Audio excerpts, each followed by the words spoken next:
Today, we become legends.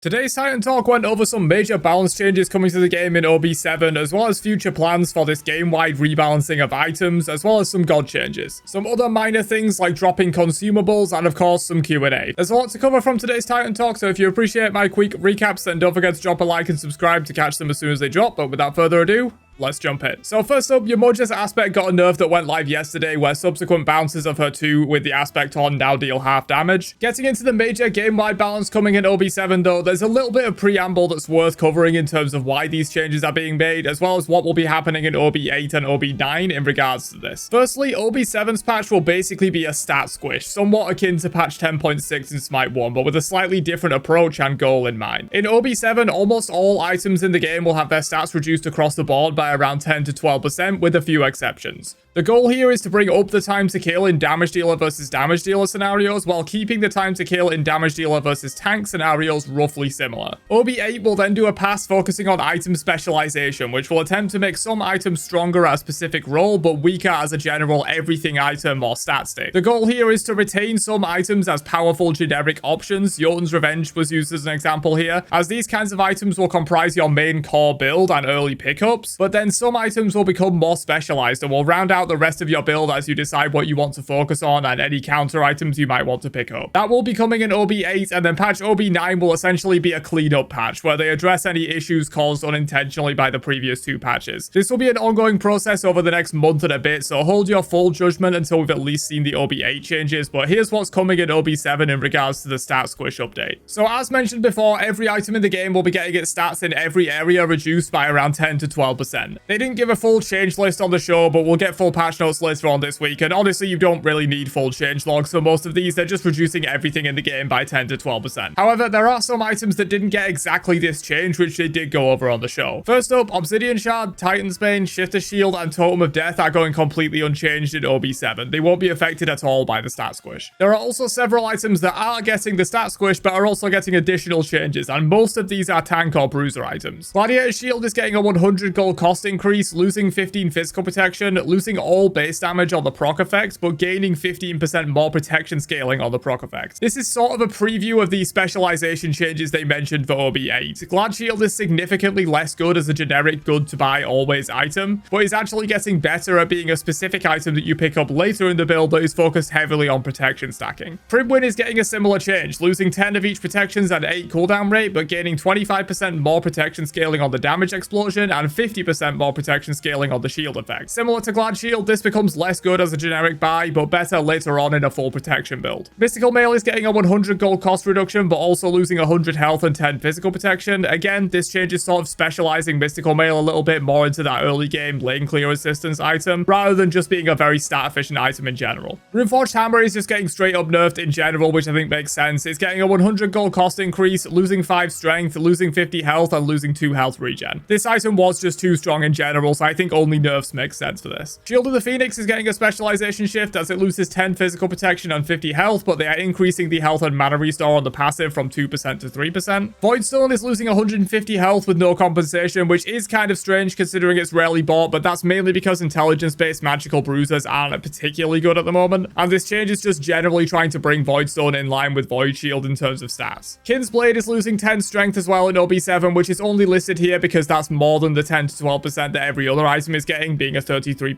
nerf to the item's strength. And Sunbeam Bow is losing 8% attack speed, which again is only listed here because it's a 40% nerf to the attack speed, not the standard 10 to 12% that every other item is getting. And finally, for item balance in OB7, Blink is getting a cooldown reduction from 210 seconds to 180 and has a new effect that refunds 30 seconds of the cooldown if you damage or kill an enemy god within 4 seconds of blinking. This only triggers once. If you damage or kill multiple gods, you don't get multiple refunds. They also mentioned a bit later on in the show that they're relatively happy with the current Blink implementation versus Combat Blink. They didn't rule out bringing back Combat Blink entirely, but to me it seemed like it's pretty unlikely that they will go back to Combat Blink, and they seem pretty happy with the current implementation of non-combat Blink on a lower cooldown. Moving into God balance for OB7 though, where we have some pretty significant changes as well. First up is Merlin, who's getting a round of buffs to several abilities as it's been pretty underwhelming so far since his release. His Arcane Stance 1 is getting more base damage and more scaling. His Arcane 2 is getting similar changes with more base damage and more scaling. His Fire Stance 1 is getting the same, and his Ice Stance 2 now now has an increased deploy range as it was shorter than intended and not matching Smite 1. Aladdin is getting some major changes in OB7 as well, which is best classified as a shift in my opinion. The overview of all this text is basically that they are shifting more power into the base abilities but less power in the Genie Refire abilities. This is occurring for all three of Aladdin's basic abilities, and the lamp is getting some more targeted changes in this update. First off, the lamp now deals contact damage when it hits. The damage it deals can't bring the enemy below the health restore percentage, so you can't ever kill someone with a lamp impact. This change is more so to give some reward for ulting enemies at high health percentages for Aladdin, and using the ult as an engage tool, as right now it's mostly just used as a reset and rarely used to engage a fight. They also shifted the health restore aspect of the ult, so it now just restores both Aladdin and his target to 50% health. Before, it was 60% for Aladdin and 60 scaling down to 40 for the enemy. The enemy's cooldown refund is also now just flat 50% at all ranks rather than 50% scaling down to 40%. A very significant shift for Aladdin in the way he plays. We'll have to see how he feels after this update goes live on Monday. Hecate is getting some buffs in OB7 as well, with her 1 getting more base damage and more in scaling, her 3 getting an increase to the magical shield health, and her ultimate getting a base damage and scaling increase as well. Bacchus is also getting buffs, with his 1's cooldown being reduced from 12 seconds to 10, and the protection shred on the meat slap afterwards going up from 30% to 35%. His 2 is getting more base damage and also a longer slow if the enemy was knocked up, which effectively results in the practical slow duration of the ability going from 1 second after they land to 2 seconds after they land. Vulcan is getting some buffs as well, with his efficiency mod now providing base and per level intelligence in addition to the CDR, and the seismic mod now knocks up enemies when his ult hits in addition to the tremble, which is pretty crazy. Vulcan also gets some more base damage on backfire in this update. Kabrakan is getting some buffs, with his passive now providing an additional 1% damage mitigation per 100 protections from items, but this additional mitigation only applies for Kabrakan himself. It won't apply to allies. Also, Kabrakan's enhanced version of the 2 now has a 1% max health heal on hit in addition to the base heal. Rama's 3 is getting more bonus damage on the shot, and his ultimate is also getting more base damage per shot as well. Pele's 2 is getting a pretty significant shift. It no longer does the dash when using it with the enhanced 3, but instead just gives a burst of speed when activated no matter what. Similar to Barry's 3 in a way. This can be used in any direction, but you will still suffer strafe and backpedal penalties unlike Barry's 3. And since it works like Barry 3, you can just press the 2, and as long as you're not moving, you won't do any kind of dash like you did before. The Morrigan is getting a shift as well. Her passive's dot damage is now ability damage, not basic attack damage. Her 1 is getting more base damage, and her 2 is getting its minion damage decrease, but the intelligence scaling on both hits is going up by 10%. Barry is getting some nerfs, thank god. Her passive attack speed is going down. A bug was fixed where her enhanced spells had higher intelligence scaling than intended, so effectively a nerf. And her 3's base damage has been reduced in the early ranks, and the intelligence scaling is going down by 5%. Awilix's 1 and 3 are both losing 10% strength scaling. Mordred's aspect cooldown refund on the 2's basic attacks is going down from 1 second to 0.5 seconds, and his 1 is getting an increased cooldown in the early ranks, but the same at max rank. And the 1 change obviously applies to both aspect and non-aspect Mordred. And finally, for god balance, Odin is getting a buff where his 3 spear throw now passes through gods but only stuns the first one. His ultimate now also provides 1 stack of his passive when cast, and the passive stacks now provide 8 intelligence in addition to the 5 strength. That's it for balance in this update though. As I mentioned earlier, this is just phase 1 of a multi-patch rebalance of the game. Additional changes will follow soon. Speaking of additional changes, something they forgot to mention on Monday that is coming in OB7 is the ability to drop most consumables by picking up another one. So if you have a full consumable inventory and you want to pick up an Eye of the Jungle or Runic Bomb, it will drop what is currently in your slot 2 and trade it for the one you just picked up. Dropped consumables will stay on the ground for 3 minutes and can be picked up again by you or other allies, but not enemies. There are a few consumables that can't be dropped this way though, such as 3k potions and the Obsidian Dagger, but most consumables can be dropped in this way. That's it for the showcase section though. Let's move on to the Q&A for today's show. Someone asked if they expect the stat squish to make games go longer, and they said probably yes. It's always possible that ripple effects from these kind of changes could push things in either direction, but the assumption is that games would go a little longer due to there being less power on the board as quickly compared to before, but they do feel there's a bit of room for games to go longer before they get super worried about game times. Someone asked about mages and if they'll be impacted heavily by these changes, and Pon basically said they're keeping an eye on them, and that's part of the reason why mage penetration didn't get hit as hard in this update, with Obsidian Shard and Totem of Death going completely unchanged. They are aware that very high intelligence items at the cost of utility or other stats is a bit of a gap in builds right now, and it's likely something they'll look at for OB8 specialization. Someone asked about the First Blood gold change and if they would revert it, and Pon basically said the data isn't really showing any difference at all in that regard, so they could revert it if that's what people want, and it probably wouldn't affect things too much. There was a question on how far away we are from the movement overhaul hitting the game, and they said probably soon-ish, but they're still working on a few outlier cases where it doesn't feel right before they ship it. Someone asked about when there will be a ranked reset, and they said Max, the matchmaking lead, is still waiting on one more piece of important tech before there's a reset, probably the alternative competitive formats. They mentioned mentioned a while back. But they said they are aware that there probably does need to be at least a soft reset coming for ranked sometime soon. Someone asked about Smite 2 on Switch 2 and they said it's not currently in development and they weren't in the loop on Switch 2 or anything, but it is something they might consider in the future. There was a question about God Builder. They said they're still targeting OB8 for the system, but it's possible there's delays, and if it's not ready for OB8, then it will be an OB9.